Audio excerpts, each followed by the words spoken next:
Welkom bij HBVL Crimi, de wekelijkse Actua-podcast over de Limburgse criminaliteit met Geert op Teinde. Komt er eindelijk een doorbraak in de 33 jaar oude verdwijningszaak van Tanja Groen? Als het van een gedetineerde uit Herk-de-Stad afhangt, wel. Want de man die een levenslange celstraf uitzit, beweert dat de 18-jarige studente uit Maastricht werd vermoord. Meer nog, die gevangene, Johan V., weet naar eigen zeggen wie de dader is en waar Tanja begraven ligt. Welkom bij HBVL Crimi. Bij ons is Philippe Berges, gerechtsjournalist van Het Belang van Limburg. Philippe, jij bracht samen met een onderzoeksjournalist van De Limburger dit verhaal naar buiten. Vertel eens, wat is er precies aan de hand in deze cold case? Misschien heel even kort gewoon schetsen. We hebben een 55-jarige man uit Herk-de-Stad, Johan V. Die zit sinds 2002, na zijn veroordeling voor racisme, in de gevangenis, omdat hij een moord heeft gepleegd in Nederland op een Nederlandse wietboer. Die zit dus al jaren in de gevangenis en die heeft nu vanuit de gevangenis de Nederlanders gecontacteerd, justitie, de onderzoekers van het cold case team, in verband met de zaak, de verdwijningszaak van Tanja Groen, meisje van 18 jaar, in 1993 verdwenen. En hij beweert nu, of zegt te weten, waar ze begraven ligt, in de regio Maastricht, in Maastricht zelf. En ook wie daarvoor verantwoordelijk is, voor haar dood, voor het begraven van het lichaam. We gaan hier straks natuurlijk dieper op in, maar vertel eerst eens, Philippe, Tanja Groen. Wie was dat meisje of wie is dat meisje en in welke omstandigheden is zij verdwenen? Tanja Groen, 18-jarig meisje uit Noord-Holland, studeerde in 1993 in Maastricht. Zat op kot, een Gronsveld, vlakbij Maastricht. En zij is de nacht van haar verdwijning, vermoedelijke verdwijning op dat moment, is zij eerst naar een feestje geweest, een studentenfeestje. Dat was van 31 augustus op 1 september, die avond, daaropvolgende nacht. Is zij dus naar een feestje geweest in Maastricht. Rond middernacht heeft zij gezegd, ik ga terug naar mijn kamer, naar mijn kot in Gronsveld. Ze heeft de fiets genomen en is vertrokken. Was toen 18 jaar, ja, en sindsdien ontbreekt elk spoor. Heeft zij nog met iemand contact gehad voor haar verdwijning? Dus het laatste teken van leven is van medestudenten, komt van medestudenten. Ze hebben gezien dat zij nog vertrokken is met de fiets. De avond van haar verdwijning heeft zij nog naar haar moeder gebeld. 1993, nog geen gsm-toestellen, dus dat was allemaal nog wat primitiever, moeilijker. Ze heeft haar moeder die dinsdag gebeld om te zeggen van mama, verwacht me niet donderdag zoals we eerder hadden afgesproken, wacht mij vrijdag op, dan kom ik toe, dan mocht je mij komen ophalen aan het treinstation dan, waar zij zou komen. Nu, die moeder, dat was het laatste wat zij gehoord had van haar dochter, wist dus niets van die periode tussen dinsdag en vrijdag. Zij is gewoon vrijdag niets vermoedend dan naar het station gegaan, heeft Tanja daar opgewacht. Tanja was daar niet en heeft dan eigenlijk alarm geslagen omdat ze haar dochter kwijt was. Dat was niet normaal natuurlijk, maar goed, er zijn wel 3 dagen overheen gegaan. Ja, de voorbije 3 decennia hebben speurders natuurlijk tal van pistes onderzocht, tot nu toe zonder resultaat. Philippe, kan je eens oplijsten wat er zoal gebeurd is in dat onderzoek? Ja, we zien misschien heel veel parallellen met een bekende verdwijningszaak van onze regio, uit Belgisch Limburg, namelijk die van Elke Wevers. Ook zij is er ook op gegaan. Dat geldt ook voor Tanja Groen. Tanja Groen verdwijnt dan wellicht, volgens de laatste info, die dinsdagavond, van die dinsdagnacht van dat feestje, na dat feestje. En zijn dan een onderzoek gestart nadat natuurlijk de melding van de moeder kwam op vrijdag. Speurders, zoals altijd, houden met alles rekening bij verdwijningszaken. Zelfdoding, vrijwillig verdwijnen, dat mag ook, het recht op verdwijnen. Maar al heel snel bleek dat daar geen sprake van zou kunnen zijn. Werd gekeken naar andere zaken, ook ongevallen. De Maas is vlakbij, de snelweg is vlakbij. Ze hebben Gedrecht, de Maas, de Zuid-Willemsvaart, het Julianenkanaal. Ze zijn naar mergelgroeves geweest in de buurt. Allemaal niets opgeleverd, geen lichaam gevonden. Ze hebben ook nooit haar fiets gevonden. En het onderzoek is ook vrij snel richting van, dit gaat naar alle waarschijnlijkheid, meer dan waarschijnlijk, met zekerheid uiteindelijk een misdrijf zijn geweest. Dus dat meisje is niet per ongeluk verdwenen, dat is geen ongeval geweest. Nee, iemand gaat er verantwoordelijk voor zijn. Er zijn heel wat tips binnengekomen. Die zijn allemaal onderzocht. Er zijn paragnosten, er zijn mensen die handlezers, zeg maar. Iedereen die dacht of meent iets te weten, heeft zich gemeld bij de politie. De politie heeft dat allemaal onderzocht, maar dat heeft tot niets geleid, tot op de dag van vandaag. Een zeer groot onderzoek, wat dan uiteindelijk inderdaad niks oplevert. Maar dan in januari 2020, we zijn dan bijna 27 jaar al na de verdwijning, dan lijkt er plots toch schot in de zaak te komen, want het onderzoeksteam gaat graven op een kerkhof in Maastricht, na een tip, en er is zelfs een verdachte. Ja, dat klopt. Ja. Dus op dat moment leek het erop, ik zeg leek het erop dat justitie in Nederland, het onderzoeksteam wat daarmee bezig was met de zaak van Tanja Groen, leek het er wel op dat zij dachten dat ze nu wel goed zouden kunnen zitten. Waarom? Ze hadden een tip ontvangen vanuit de gevangenis. Dus van iemand die een hechtenis zat in de gevangenis en die had er contact met een man die daar ook in de gevangenis zat, uiteraard, veroordeeld was voor een moord. In 1994. Die man had dus een dame, een vrouw, vermoord en begraven. Wat bleek, die man was in de periode van de verdwijning van Tanja Groen in Valkenburg, vlakbij, op een camping, dus niet ver van Maastricht, hing daar dus rond. Intussen is die man wel overleden, maar die is achteraf ook nog in verband gebracht met tal van andere verdwijningszaken, mogelijke moorden. En dan komt er dus een medegedetineerde van die persoon zeggen van, ja, die heeft aan mij zaken verteld, gezegd van Tanja Groen was of ligt begraven op een kerkhof. Niet vergeten, de man die veroordeeld was voor die moord, die dus overleden is, degene die in beeld kwam als verdachte, die was grafdelver vroeger. Dus er werd echt wel geloof gehecht aan die piste. Die werd plausibel geacht en zijn inderdaad gaan graven op het kerkhof. Maar helaas natuurlijk, dat had niets opgebracht. Jaren later zijn ze nog eens gaan graven in Eindhoven. Een mogelijke andere locatie werd aangewezen, ook weer in verband met dezelfde persoon, dus die moordenaar die overleden was, die dan ook aansprakelijk zou zijn of verantwoordelijk zou zijn voor de dood van Tanja Groen.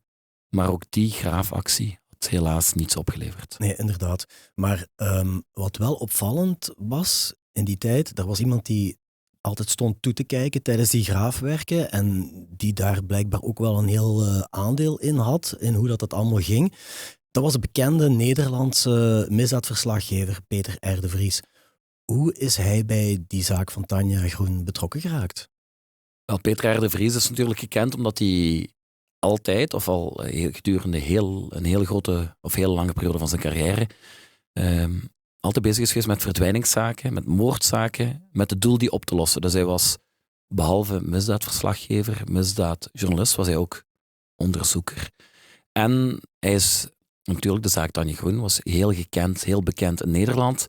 Is in contact gekomen met die ouders, heeft daar een vertrouwensband mee opgebouwd en heeft tot slot, want er kwam heel veel op die ouders af, zelfs vandaag nog altijd, die mensen zijn nogal wat ouder, heeft dan gefungeerd als ook woordvoerder van de familie Groen. Nu goed, om haar zaak onder de aandacht te brengen, want Peter R. de Vries wilde die echt oplossen, heeft hij ook een oproep gelanceerd van kijk, wij gaan ervoor zorgen dat Tanja Groen, dat die zaak wordt opgelost, dat we haar terugvinden, dat we die mensen, dat we die familie gemoedsrust kunnen bezorgen. En hij heeft dan opgeroepen om geld in te zamelen. Ja, dat is een smak geld, hè? Ja. We gaan, het meisje van 1 miljoen, dat was Tanja Groen. Dus het doel was om 1 miljoen in te zamelen, om daarmee de gouden tip, dus een beloning van €1 miljoen uit te loven voor de persoon die wilde zeggen wat er gebeurd was met Tanja Groen. Nu, voordat dus daar liep een inzamelactie. Peter R. de Vries was ook bezig in het misdaadmilieu natuurlijk, deed er verslaggeving over, ging daar, verdiepte zich daarin, werd een doelwit van de drugsmafia en is geliquideerd, is doodgeschoten. Maar goed, daarna is een stichting gekomen. De familie van Peter R. de Vries heeft dat voortgezet met sympathisanten, met andere mensen. En zij hebben zeg maar gezegd van, kijk, mijn vader, dan de kinderen van Peter R. de Vries, de dochter heeft gezegd, papa wilde die zaak oplossen. Dat is ook ons doel. Dat is zijn nalatenschap. We gaan voor dat 1 miljoen. Er is daadwerkelijk 1 miljoen ingezameld. In de hoop Tanja Groen terug te vinden. Dat €1 miljoen, dat was een jaar geldig, die beloning. Maar ook daar had dat niets opgeleverd. Nee, die gouden tip is er binnen dat jaar alleszins niet gekomen. Maar niet heel veel later, een tweetal jaar, in 2022, dan is er plots ophef in ons land. Hè? Want niemand minder dan Marc Dutroux, die wordt genoemd in die verdwijningszaak. Hoe zijn de speurders bij hem terechtgekomen? Wel, het cold case team wat bezig was met, of bezig is met de zaak Tanja Groen, want die zaak loopt nog altijd. Die speurders hebben elke piste natuurlijk onderzocht. Zijn nog altijd naar nieuwe pistes, nieuwe draadjes aan het zoeken. En Marc Dutroux kwam in beeld. Waarom? Marc Dutroux was in de periode van Tanja Groen haar verdwijning. We weten dat allemaal. Was hij bezig met het ontvoeren, met het doden van jonge meisjes. Het was een seriemoordenaar die hier nog altijd in de gevangenis zit. Bij wie heel veel onderzoek gebeurd is, bij wie heel veel DNA-materiaal verzameld is van voertuigen, van in de woningen. En heel veel van dat DNA hebben ze nooit kunnen linken aan iets. En we spreken ook over onderzoeken van de jaren 90. In die tijd, het DNA-onderzoek stond nog niet zo ver. Dus dat is wel allemaal verzameld, dat bewijsmateriaal. Dat is de kluis ingegaan, zeg maar. En voor de rest is daar niets mee gebeurd. Mm-hmm. En dan is er een rechtshulpverzoek gekomen vanuit Nederland van kijk, Marc Dutroux niet zo ver van Maastricht, ook niet actief geweest. Is zelfs in Maastricht geweest destijds. Ook zijn handlangers, ze wisten dat. Wie weet heeft hij wel met Tanja Groen te maken. Nooit geen fiets teruggevonden. We weten van Marc Dutroux dat hij kinderen ontvoerde van op de fiets, eigenlijk wegrukte, de fiets meenam. Dus met een busje ook plausibel misschien. Ze hebben dan het rechtshulpverzoek ingediend vanuit Nederland naar ons land. Van kijk, dat DNA-materiaal, mogen we dat toetsen aan DNA wat we hebben van Tanja Groen? Met de technieken die we vandaag hebben. Misschien levert dat iets op. Nu goed, 2022. Vandaag, blijkbaar zouden die resultaten gekend zijn, maar daar wordt niet over gecommuniceerd. Dus ik denk dat we ervan uit kunnen gaan, dat we wel mogen stellen, dat dat niets heeft opgeleverd. Mm-hmm. Niet alleen Marc Dutroux werd genoemd, nog een andere Limburgse moordenaar, Ronald Jansen. Die is op een gegeven moment ook in beeld gekomen. Hoe is dat afgelopen?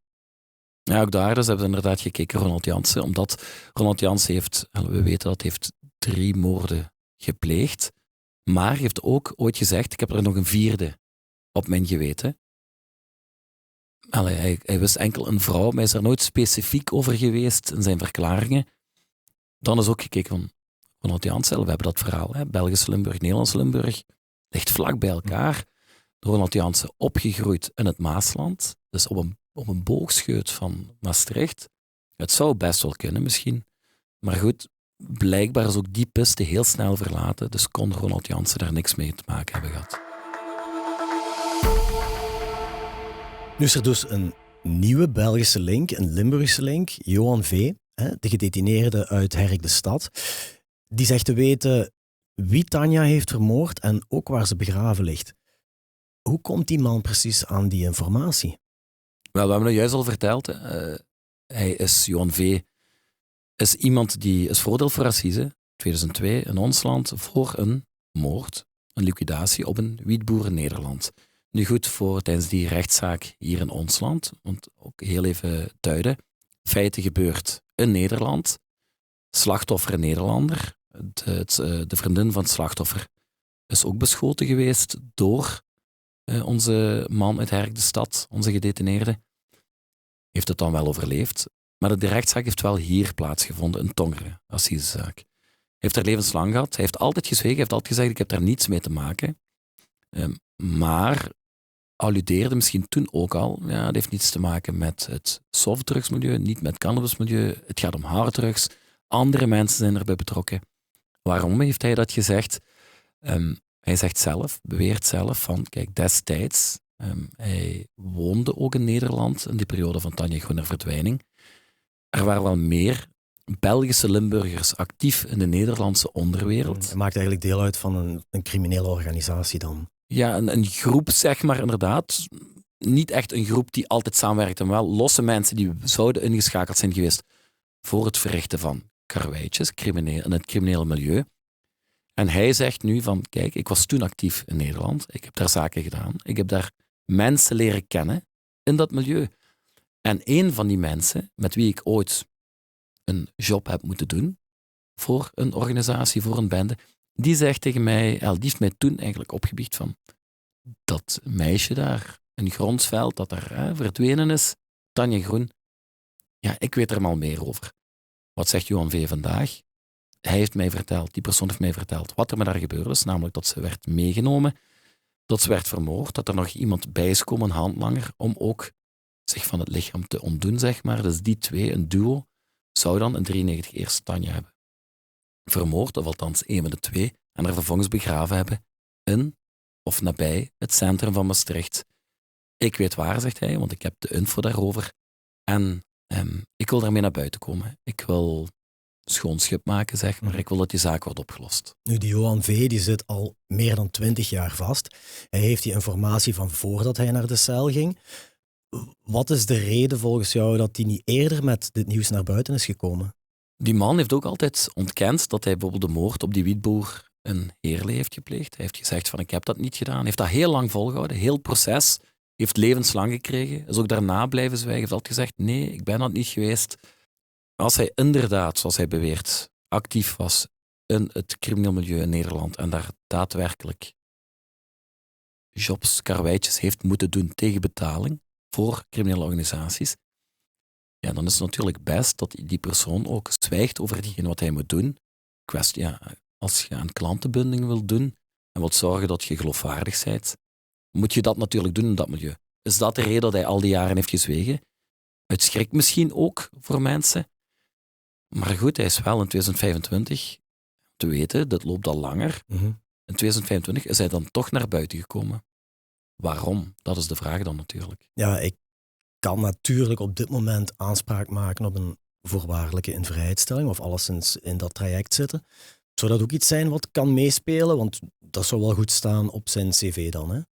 Ja, inderdaad, want levenslang, dat is een kruisje op je papier. Dat wil zeggen, iedereen denkt altijd levenslang 30 jaar, 1/3 van de tijd, of intussen na 15 jaar zitten, komen die personen vrij. Maar wie levenslang heeft, die heeft geen einddatum. Dus die kan perfect, we zien het bij andere gedetineerden, heel zijn leven moeten blijven zitten en de gevangenis moeten blijven.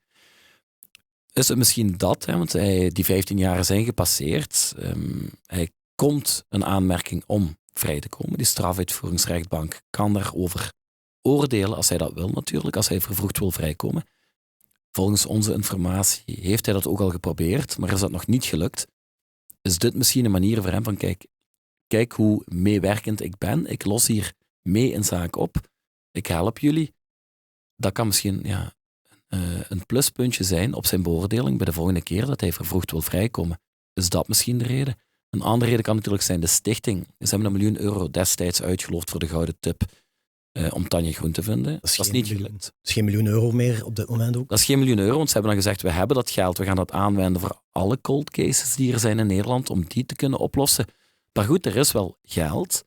En ook daar, als hij naar de stichting is gestapt en heeft gezegd van ja, wat zit er voor mij in? En zij beloven hem nog altijd een smak geld, want dat is best wel mogelijk. Dat kan ook een reden zijn natuurlijk voor iemand die al zo lang vastzit, zonder inkomen natuurlijk. Die wil misschien met het oog op een vrijlating ook een appeltje voor de dorst hebben. We hebben die vraag wel gesteld aan zijn advocaat Jan Keulen. Gevraagd van, is dat de reden? Want we willen graag weten wat er aan de hand is. Waarom hij nu naar buiten komt. Maar die wil dus absoluut niet reageren, ook niet over die kwesties. Dus dat is nog gissen wat de reden er is dat hij dit nu doet. Nu, de vraag blijft uiteraard, dit is een veroordeelde moordenaar die altijd ook zijn daden ontkend heeft. Wel veroordeeld tot levenslang. De vraag is dan, hoe betrouwbaar is zo iemand als hij zo'n tip geeft? Ik vrees dat dat altijd heel moeilijk is natuurlijk. Want ja, een gedetineerde, zeker in deze zaak, Tanja Groen, Nederlanders hebben al vaker tips gekregen vanuit de gevangenis. Dat is niet de eerste keer dat dat gebeurt. Die hebben op niets uitgedraaid. Maar het feit dat de Nederlanders al meermaals een rechtshulpverzoek hebben ingediend, dat zij de grens hebben overgestoken, heel vanzelfsprekend is dat niet, want dat vergt wel wat papierwerk.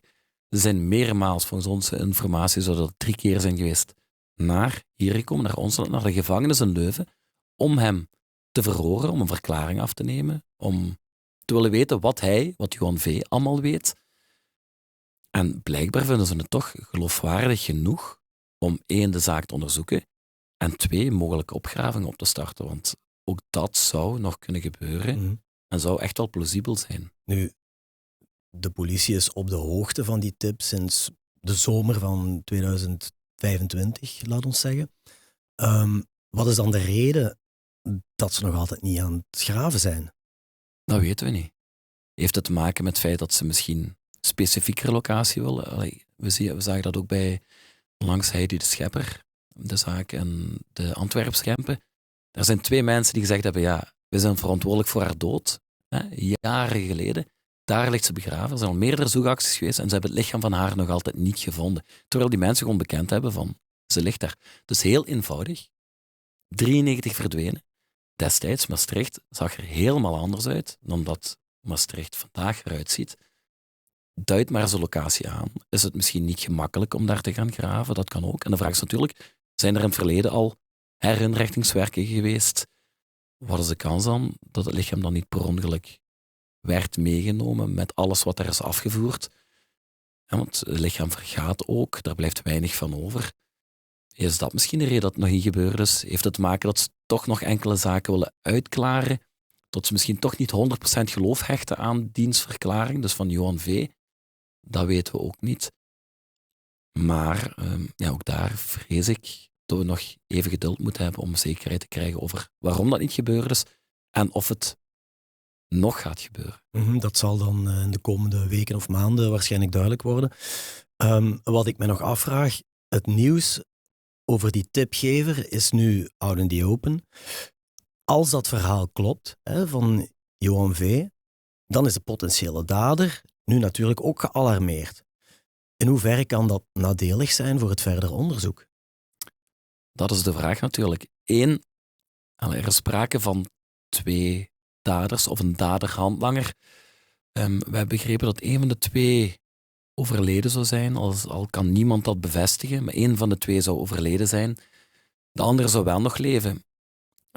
De vraag is natuurlijk hoe die persoon gaat reageren op het nieuws. Blijft hij stoïcijns, kalm? Dan doet hij niets, dan levert dat niets op.